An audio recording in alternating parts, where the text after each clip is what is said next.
menentang, berdemo di hadapan Sayyidina Osman bin Affan. Kemudian pada zaman Sayyidina Ali pula berlaku yang mana orang-orang yang pergi pada Sayyidina Ali dia ada ekstrem, dipanggil tasyayyuk, itu namanya panggil Syiah tadi tu. Tetapi tidak semua yang tasyayyuk tadi tu Syiah. Sebab Imam Syafi'i sendiri pernah dituduh Syiah kerana mencintai Ahlul Bait yang lebih, kan, berbanding dalam keadaan ketika itu orang lihat apa hal ni kan. Jadi sampai jadi di situ bila faham, akhir sekali bila lah kumpulan tadi itu dia berpecah dan last sekali dia nak merelevan atau merasionalkan kewujudan dia tadi itu, dia mula mereka-reka sumber-sumber tadi. Maka jadilah Syiah yang adanya serpihan selepas daripada politik tadi itu atas dasar agama ataupun sumber yang mereka sendiri tadi itu. Sama juga, sebab satu kita kena faham kenapa firqah kumpulan tadi itu dinamakan sedemikian. Contohlah Mu'tazilah. Mu'tazilah ni kan pengasalnya Wasil bin Atha, anak murid kepada Hasan al-Basri. Jadi dia mengasingkan diri. Jadi dia buat kumpulan dia sendiri. Bukan dia menamakan kumpulan dia ini kumpulan Mu'tazilah. Tapi kita berhadapan dengan kumpulan mereka ni, dengan sejarah mereka, maka mereka ni dinamakan Mu'tazilah di samping beberapa doktrin-doktrin ideologi yang dia bawa tadi itu yang tak sama dengan manhaj yang kita terima pada yang dinamakan Ahlus Sunnah wal Jamaah tadi itulah. Kan, nama Ahlus Sunnah wal Jamaah ini pun mengambil kepada maksud, kalau kita faham kenapa Ahlus Sunnah wal Jamaah? Mana Al-Quran? Kan, mana patutnya Ahlul Quran wa Sunnah kan? Sebab firqah umat Islam yang pertama awal muncul adalah kerana perpecahan mereka dalam nak memahami kandungan Quran, terutamanya kalau yang melibatkan akidah pada ayat-ayat akidah Jabariyah, Qadariyah, Murji'ah kan. Jadi di situlah kita panggil guna ayat Quran yang sama tetapi kefahaman yang berbeza, dan berbeza tadi tu kita berpegang pada prinsip tapi kita bertoleransi atas mereka tadi tu Ahlul Qiblah ataupun sekadar mereka yang bukan Ahlus Sunnah wal Jamaah, tidak mengkafirkan secara direct. Itu yang kita panggil. Satu. Ada. Jadi kita dah dapat sedikit sebanyak gambaran awal bagaimana lahirnya firqah umat Islam yang Tuan Guru tulis sejarah-sejarahnya. Mudah kata doktor tadi, buku ni ditulis dengan berdasarkan sejarah lah. Kita nak tahu sejarah bagaimana lahirnya kemunculan firqah-firqah yang dikatakan dalam buku ni tadi. Contoh macam Abdullah bin Sabah yang merupakan asalnya lah, asalnya tak puas hati. Jadi tuan-tuan dan puan-puan, buku ni juga menceritakan tentang detail lah. Detail lah, maksudnya dari sudut sejarah dan juga firqah umat Islam tadi. Okey, kita nak pergi kepada soalan seterusnya. Dalam buku ni, kalau tengok bahagian hujung sekali, Tuan Guru bukan sahaja masukkan tentang firqah-firqah yang telah pun doktor sebutkan, antaranya Mu'tazilah, Syiah dan sebagainya, tapi Tuan Guru turut masukkan juga sekularisme, liberalisme, Freemasonry, dan kita nak tahu mengapa ideologi ini juga sebenarnya merupakan ancaman yang kadang-kadang umat Islam tak sedar pun. Diorang gila nampak Syiah, diorang nampak Mu'tazilah, tapi ada lagi ideologi barat ni yang sebenarnya lebih membahayakan sebab kita tak sedar. Betul. Okey, baik. Jadi kalau tengok bab yang terakhir tu tentang ideologi barat lah, kan. Jadi pada firqah Islam ni pada awalnya mereka berpecah kerana satu nak memahami ayat-ayat tertentu. Cuma dari sudut interpretasi dan kefahaman mereka menyeleweng. Makna katanya masih lagi mereka meletakkan Quran dan Sunnah di hadapan. Cuma cara mereka faham tadi tu keluar daripada manhaj yang kita terima, manhaj yang dirumuskan oleh Ahlus Sunnah wal Jamaah lah. So keluarlah. Tapi masih lagi mereka ni berbicara tentang Quran dan Sunnah, kan? Manakala ideologi barat ni adalah ancaman yang muncul selepas Islam dah semakin lemah dan zaman Renaissance yang menunjukkan ideologi barat. Tapi selalu saya sebut, bila kita baca sejarah Eropah pula, bila gabung sekali dengan sejarah dunia, zaman Renaissance bukan zaman kebangkitan Eropah, dia zaman kebangkitan ideologi barat. Dia kena faham.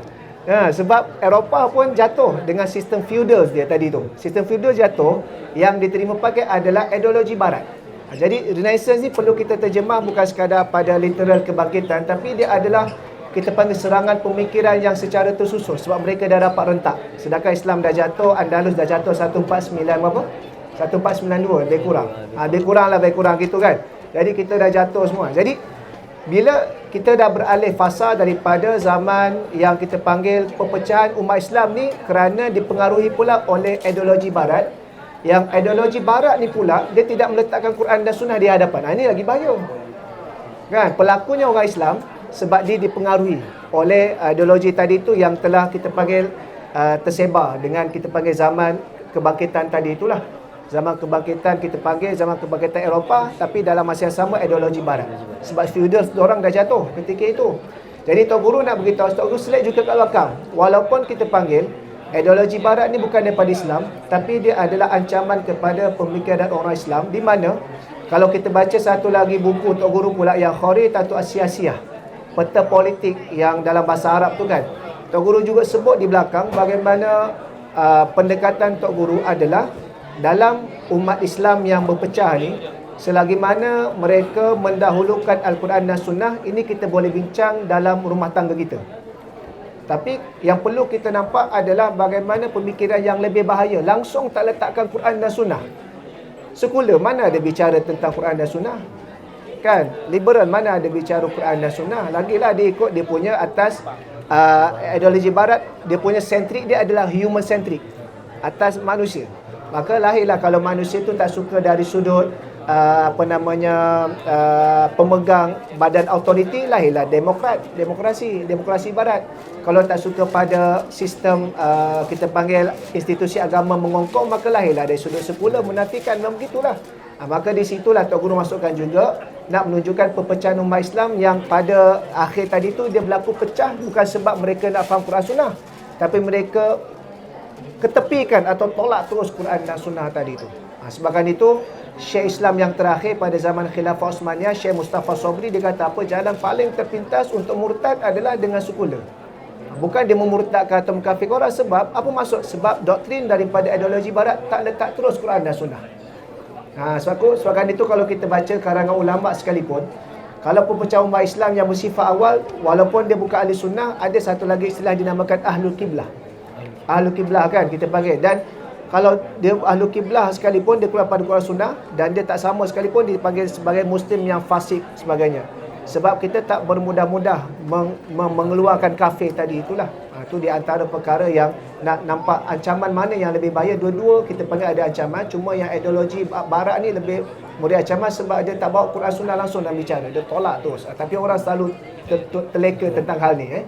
Dia sanggup gaduh. Kadang-kadang gaduh pasal sektarian mazhab. Padahal ni mazhab tak ada masalah, cuma perlu disiplin sajalah. Tapi dia terlupa tentang ideologi barat. Sama juga bila Tuan Guru tegur dalam 2017, Tuan Guru pergi persidangan Islam di Tehran. Kan, Tuan Guru tulis satu warkah Al-Harbu Limaslahati Liman. Peperangan proksi yang berlaku ni memberi siapa yang untung. Orang nampak antara, ialah kita panggil negara Arab, pasukan takut Syiah lah, apa sebagainya. Tapi orang tak nampak pun Yahudi Israel tadi tu yang sedang mengembangkan dia punya projek Israel Raya dia tadi tu. Itu bahaya lah. Jadi, Bismillah.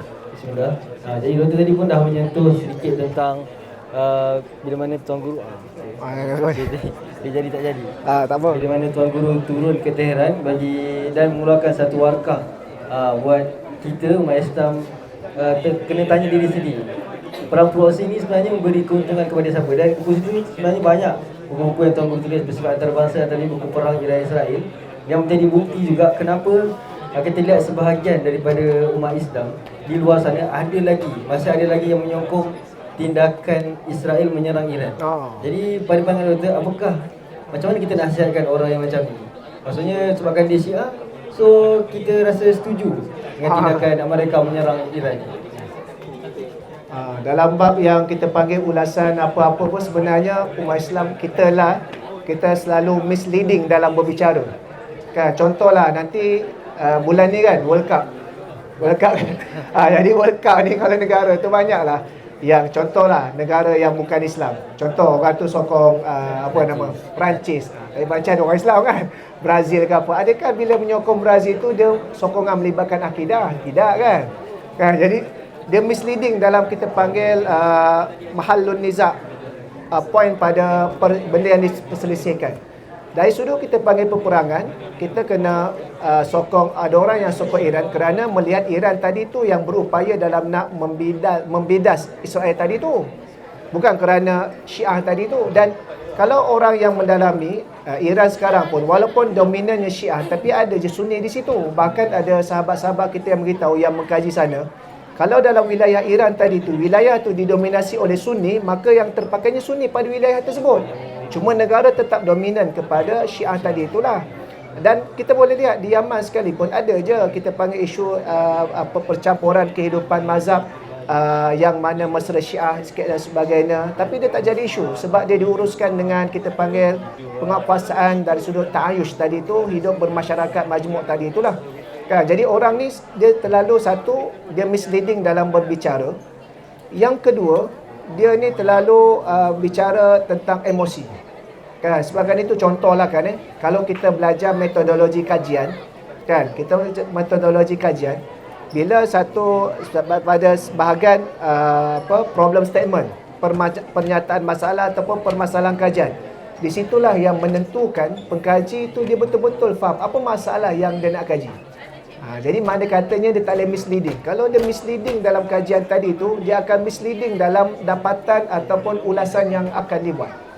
Adakah contoh bila sokong Iran jadi Syiah? Habis kalau orang pergi ke berjalan ke Amerika jadi kafir. Kalau semudah itulah. Kalau semudah itulah kan kita panggil kan. Jadi benda tadi itulah makna katanya, sebabkan itu sejarah ni sebenarnya penting. Kan contohlah walaupun sejarah ataupun sirah tak jadi dalil dalam usul fiqh, dalam istinbat hukum, pengajian usul fiqh tidak ada sumber sirah ataupun sejarah. Tetapi sirah dan sejarah ni adalah alat dalam nak memahami bagaimana tatbik hukum tadi tu. Kan sebab teks yang sampai pada kita Quran dan Sunnah ni kita panggil apa? Dia macam beku gitu. Beku. Tapi nak memahami teks tadi itulah memerlukan kepada bagaimana ayat ini turun dan bagaimana konteks dia. Maka sebabkan itulah bila faham tentang sejarah mazhab akidah, contoh Tok Guru bawa tentang ni, bukan Tok Guru menyatakan okey kita boleh mana-mana, tak. Tok Guru nak beritahu sebab apa dia orang muncul. Bila kita tahu sebab apa dia orang muncul, di situlah kita boleh jaga-jaga. Sama juga kalau Syekh Qardawi kan, dia ada tulis satu kitab Risalatu Al-Azhar Bainal Ams wal Yawm wal Ghad. Risalah Al-Azhar semalam, hari ini dan selamanya. Syekh Qardawi dia kritik, dia kata kalau pembelajaran sejarah akidah, kita jangan tepu pada nama-nama Mu'tazilah semata-mata tanpa membawa kepada Ghazwul Fikri tadi tu, ideologi. Sebab zaman sekarang kita nak jumpa mana Mu'tazilah? Nama ada tapi tak ada, tapi doktrin tu ada. Jadi yang sekarang ni lebih kepada ideologi. Jadi apa yang Tok Guru buat ni adalah merangkumi semua. Jadi kalau kita tengok, itulah penting supaya sejarah tadi tu kita fahami, dan perubahan yang berlaku pada bahaya akidah dan pemikiran umat Islam tadi tu, kita ada dia punya kerangka yang perlu kita hindari tadi itulah. Jadi doktor telah menerangkan tentang sebahagian besar lah kenapa sebab Tuan Guru menulis ni. Walaupun kadang kita nampak orang Islam ni, kita tengok muka sama kan, semua Melayu. Tapi kita tak boleh tiba-tiba tuduh dia awak ni macam Mu'tazilah je. Adakah semudah itu? Tidak betul lah, tidak betul. Dan apatah lagi kita senang melabelkan. Contoh macam doktor sebutkan tadi, adakah kalau kita pergi negara Amerika, negara orang kafir, jadi kafir. Tapi bila kita pergi Iran, ni mesti Syiah ni. Jadi benda tu kadang-kadang sebahagian daripada kita telah dimomokkan, telah dibawa naratif yang salah dan sebagainya. Penting untuk tuan-tuan dan puan baca dan fahami bagaimana sejarah mazhab ini muncul. Ini mungkin sedikit ulasan akhir lah untuk doktor, kemudian nasihat kepada pengunjung-pengunjung Pesta Buku Antarabangsa Kuala Lumpur. Okey, pertama tentang buku ni lah. Tentang buku ni kita kena faham, Tok Guru nak mengajar kepada kita gambaran yang besar sekali dalam kerangka Islam adalah Quran Sunnah. Itu satu dulu. Perpecahan yang melibatkan manhaj dia ada dua lah. Satu manhaj yang kita terima, satu manhaj kita tak terima. So di situ masih lagi dalam bawah kerangka Quran Sunnah tadi itu. Yang pertama. So di situ bagaimana cara interaksi sesama orang Islam tetapi berlainan manhaj agar kita tak jadi lemah, pecah dan mudah mengkafirkan. Sebab apa? Sebab dari sudut antarabangsa dalam dokumen yang masyhur lah, yang orang selalu bicara Rand Corporation kan, yang membezakan umat Islam ni adalah mereka letak tradisionalis apa sebagainya, tapi dari sudut manhaj tadi mereka tak bezakan, mereka nampak semua tu Islam. Jadi perkara tersebut yang dilihat adalah kalau kita ni kerana manhaj itu berbeza, disiplin ilmu tadi itu berbeza, sedangkan kita masih lagi dahulukan Quran dan Sunnah, kita dah jadi lemah, maka mudah kerja mereka tadi tu. Itu di antaralah sebabkan itu dalam perbezaan yang berlaku, satu, adakah perbezaan yang kita panggil bercanggah atau perbezaan yang pelbagai. Kalau bercanggah, maka di situlah ada penentangan. Kalau perbezaan yang pelbagai, di situ ada dia punya kita panggil khazanah. Sebab betul atau salah tidak semestinya satu betul satu salah. Kemudian mungkin boleh dua-dua betul. Contohlah dua-dua betul kan. Dalam mazhab fiqh. Kan mazhab fiqh lah kita panggil semua betul, empat-empat betul. Begitulah juga dalam mazhab kita panggil akidah, walaupun asas kita berpegang Ahlussunnah wal Jamaah, tetapi kita tak boleh mengkafirkan yang lain secara sembrono.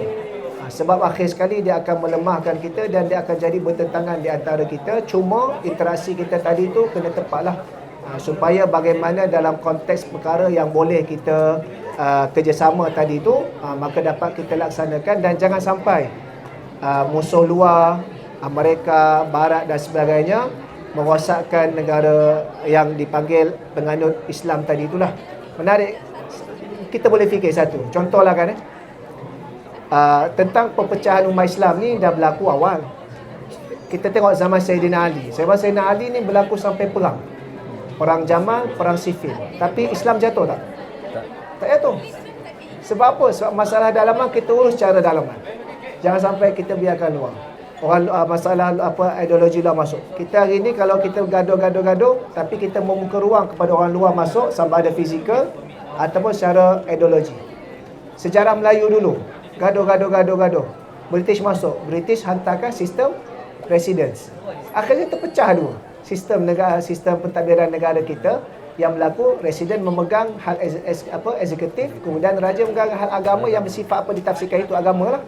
Kan, samalah juga hari ini kalau kita berpecah kerana tak faham, maka di situlah menjadikan kelemahan dan boleh jadi menjatuhkan kita lah. Bukanlah bermaksud dengan tok guru mengajar mazhab akidah yang ada tu kita kata mereka sama kita, tidak, beza, tapi cara interaksi untuk kita tak bergaduh dan kita urus dalam hal rumah tangga untuk kita tidak mahu membiarkan musuh-musuh Islam tadi tu menjahanamkan negara Islam tadi itulah. Itu antara perkara penting.